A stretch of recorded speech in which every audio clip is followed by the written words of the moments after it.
Règle numéro 1 absolue, quand le S&P 500 vient toucher sa moyenne mobile des 50 jours, on débranche le cerveau, on achète sans se poser de questions, on casse la tirelire du petit dernier, on fait les fonds de tiroir, peu importe, mais on achète. Ah oui, je sais, je suis d'accord avec vous, un jour ça va craquer, le support va céder, et on finira tous comme des poulets en sans tête à courir en hurlant « Oh my God, oh my God !» Mais pour l'instant, il n'y a rien d'autre à faire, c'est buy the dip, et puis c'est tout.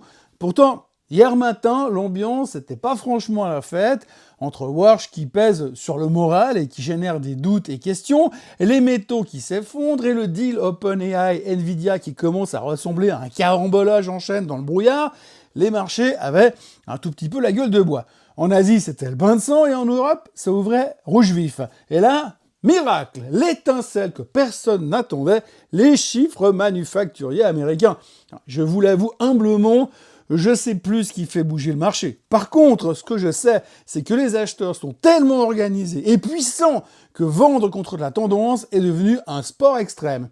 Soit vous êtes un sniper du trading capable de racheter à chaque micro-mouvement à la baisse, soit vous vous asseyez sur vos mains et vous attendez la vague d'achat qui va inévitablement déferler à la moindre fabuleuse nouvelle. Oui, parce que finalement, elles sont toutes fabuleuses, ces nouvelles. Bienvenue dans ce Morning Bull Live, je suis Thomas Veillet et nous sommes le 3 février 2026.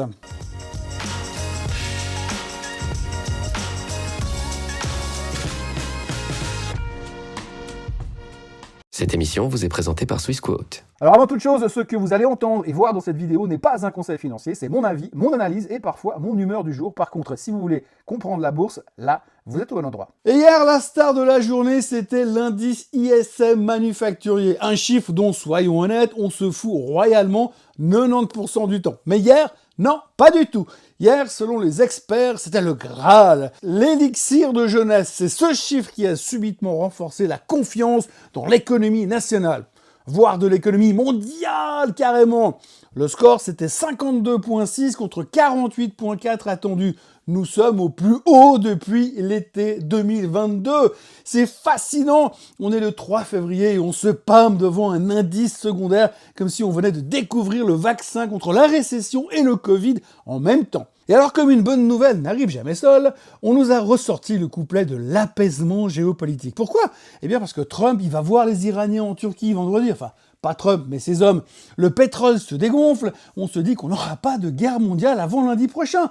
Donc du coup, on achète parce qu'on est rassuré. Et alors on achète quoi ? Eh ben de l'IA, des puces, évidemment, ça n'a aucun rapport avec l'ISM ou l'Iran, on s'en fiche, c'est le seul truc qui explose vraiment. SanDisk, Micron et toute la bande ont littéralement fait sauter les compteurs. On en est donc là, le pétrole est repassé sous les 62 $ parce que le marché a décidé dans sa grande sagesse qu'il n'y aurait finalement pas de guerre totale entre l'Iran et les USA. On respire, tout va mieux. Tout va mieux. Et puis surtout, on se réjouit de voir que les au pouvoir à Téhéran vont pouvoir continuer à massacrer leur peuple tranquillement, le tout au nom d'un accord nucléaire négocié avec le futur prix Nobel de la paix, qui se trouve être accessoirement le président américain. Appelez ça des signes de détente. Si vous voulez, moi j'appelle ça un signal d'achat pour des investisseurs qui ont la mémoire d'un poisson rouge. Résultat, un 180 degrés magistral hier, tout est vert ce matin et le S&P 500 est à 2 mm de ses records historiques et bien sûr de la barre mythique des 7000 points. Pourtant, regardons quand même la réalité en face. Rien n'a changé. Les doutes sur Warsh, ils sont toujours là. Le shutdown partiel aux États-Unis, il est toujours là également. Ça fait 3 jours qu'on nous balade avec un soi-disant accord entre les républicains et les démocrates. On nous jure que ce sera très court parce que, comme chacun sait, les politiciens sont des génies altruistes et pas du tout des narcissiques centrés sur leur nombril. Et pour couronner le tout, la cerise sur le gâteau de l'incompétence, les chiffres des non-farm payrolls de vendredi sont annulés. Rideau. Bon d'accord, pas annulé, repoussé jusqu'à nouvel ordre. Pourquoi ? Eh bien parce que les clowns du BLS, le Bureau of Labor Statistics, ne bossent pas depuis vendredi à cause du shutdown. Et comme il leur faut au moins une semaine complète pour réussir à bâcler leurs chiffres pourris, eh bien ils ont jeté l'éponge. On est donc en train de naviguer à vue dans un brouillard total, mais attendez, l'ISM était bon. Alors, achetons tout ce qui brille avant que la réalité ne vienne frapper à la porte lundi prochain. Ou alors mardi. Mais attention, c'est pas grave. Hein. C'est pas grave parce que tout va bien, parce que le shutdown devrait prendre fin aujourd'hui. Enfin, si nos brillants politiciens du Congrès et du Sénat arrivent à mettre leurs égos au placard, ce qui est on est bien d'accord, hautement improbable. Mais dès que l'accord sera signé, paf, on aura nos chiffres des non-farm payrolls. C'est formidable, hein. On nous prend ouvertement pour des cons et nous, on leur demande. Bon, et c'est pas tout, hein, parce qu'après les chiffres exceptionnels de l'ISM, le message est passé, la Fed ne va pas baisser les taux de sitôt. Eh oui, en plus, ça rime. Résultat, les rendements ont repris l'ascenseur et le 10 ans américain repasse au-dessus des 4,28.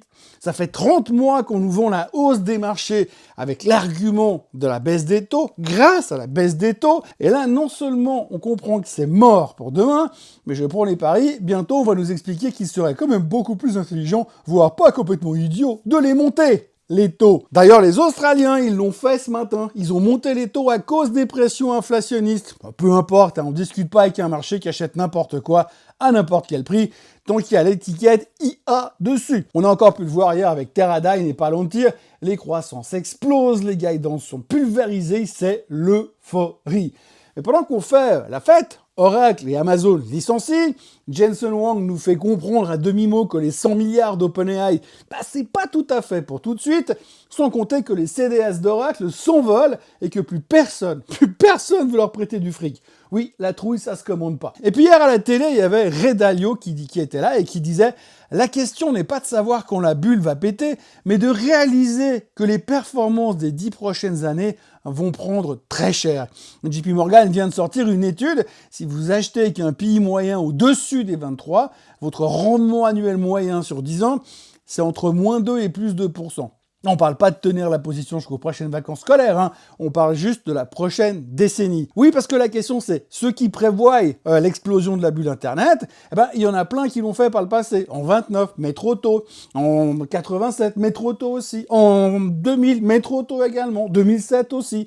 Donc il y a eu plein de prédicateurs qui sont venus trop tôt, qui ont eu raison trop tôt. Entre-temps, le marché est encore monté. C'est peut-être ce qu'il est en train de faire encore. Mais le jour où ça baisse, si maintenant on achète, et vous restez dedans pour les 10 ans, ça va vous faire bizarre en termes de performance. Même s'il n'est pas sûr que vous perdiez de l'argent, sur 10 ans, la performance risque d'être médiocre, et c'est ce dont Ray Dalio nous mettait en garde hier. Et puis alors, c'est magique, c'est vraiment magique, regardez le Kospi en Corée. Hier, on perdait 5%, on paniquait sur les profits futurs de l'IA, et ce matin, plus 5%, on achète pour les raisons plus ou moins les mêmes, mais l'inverse. C'est la rationalité incarnée, n'est-ce pas? Vous trouvez pas? Le Nikkei ce matin, il prend 4% dans le sillage de Teradyne, et tout le monde oublie les élections du 8 février. Et l'Inde, ils ont signé un accord douanier avec Donald Trump. On passe de 25% de droits de douane à 18%, à condition, bien sûr, qu'ils achètent américain, surtout du pétrole et du pétrole vénézuélien qui appartient aux Américains,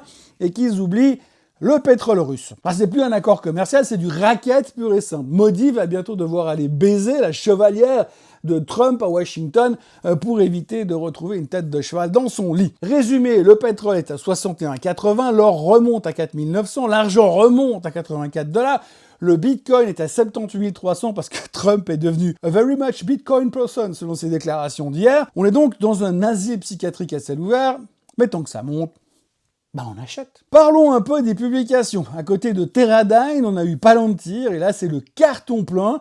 Le titre s'était fait déglinguer depuis le début de l'année avec tout le secteur software, mais apparemment, il ne faut plus comparer Palantir à Oracle ou Microsoft. Alex Karp a sorti un trimestre monstrueux, 1,41 milliard de chiffre d'affaires, un BPA qui bat le consensus et surtout un moteur américain en mode turbo, plus 93% de revenus sur le segment commercial et gouvernemental. La guidance pour 2026 est tout simplement insolente, plus 61% de croissance attendue et le résultat, plus 12% after close. Le dilemme, c'est que c'est en feu, c'est gavé d'IA, mais la valo est tellement tendue que les investisseurs transpirent en se demandant s'ils doivent monter dans le train maintenant.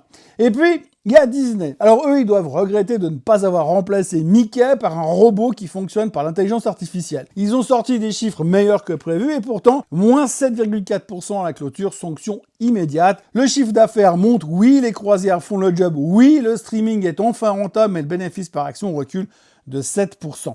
C'est le paradoxe Disney. C'est mieux que prévu, mais c'est moins bien qu'avant. Entre Blanche-Neige woke et l'absence de successeur à Bob Iger, le marché commence à se dire qu'il vaudrait peut-être mieux démanteler la souris pour sauver les meubles. Mais l'annonce qui atomise tout, c'est celle d'Elon Musk. Le gars a décidé tout seul de s'auto-fusionner, SpaceX et xAI. Le but, créer, je cite, le moteur d'innovation le plus intégré verticalement sur Terre et au-delà. Pour le au-delà, il prend pas trop de risques, parce que mis à part Buzz l'éclair, la concurrence est quand même relativement limitée. Mais on parle déjà de la plus grosse IPO de l'histoire, une valo entre 1250 et 1750 milliards de dollars. Elon ne veut plus seulement dominer la Terre, il veut aussi dominer l'univers et si possible Wall Street. Pour le reste de la journée, on va continuer de surveiller les chiffres du trimestre. Et côté macro, comme les clowns du BLS font grève, on n'aura pas les chiffres de l'emploi vendredi, il va falloir donc se contenter des autres chiffres qui sortiront d'ici là. Et aujourd'hui, c'est les JOLTS. C'est quand même super excitant, non? Les futurs sont en hausse, les barrières sont prêtes à sauter, les barrières des 7000 points. Après tout, tout va tellement bien et le monde est si calme et la géopolitique si apaisée. C'est que du bonheur, il ne manquerait plus qu'un tweet de Trump pour nous annoncer qu'il nomme Jared Kushner à la tête de la Fed et la boucle sera bouclée. N'oubliez pas de vous abonner à la chaîne Swissquote en français, de liker, de partager, de commenter. Merci pour tous vos commentaires, d'ailleurs c'est toujours hyper sympa. Et on se voit demain, comme d'habitude. Bye bye.